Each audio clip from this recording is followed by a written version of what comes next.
అందరి ప్రాణాలు యమధర్మరాజు గారు తీస్తారు. యమధర్మరాజు గారి పేరు చెప్తే అందరూ భయపడతారు. కానీ మార్కండేయుడు శివలింగాన్ని కౌగలించుకొని నన్ను ఇప్పుడు నువ్వేం చేస్తావు అని అనలేదు. ఆయన ఓ మాట అన్నాడు, చంద్రశేఖరమాశ్రయే మమ కింకరిష్యతి వయ్యమహ అన్నాడు. నేను పరమశివుణ్ణి పట్టుకుని ఉండగా ఓ యముడా నువ్వేం చేస్తావురా అన్నాడు. ఆయనకి కోపం వచ్చింది. అంటే నువ్వు శివలింగాన్ని కౌగిలించుకుని ఉంటే నేనేం చేయలేను అనుకుంటున్నావా అని పాశం వేశాడు. మరి శివలింగాన్ని గట్టిగా కౌగిలించుకున్నప్పుడు ఆ పాశం శివలింగానికి కూడా పడింది.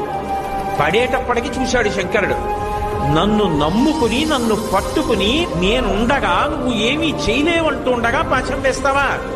అంతే ఎడంకాలెత్తి తన్నాడు యమధర్మరాజు గారి యొక్క వక్షస్థలం మీద. అందరినీ చంపే యముడు మరణించాడు. ఆ మరణించినప్పుడు దేవతలందరూ వచ్చి స్తోత్రం చేస్తే మళ్ళీ బ్రతికించాడు యమధర్మరాజుని. నా భక్తుల జోలికి వెళ్ళాడు.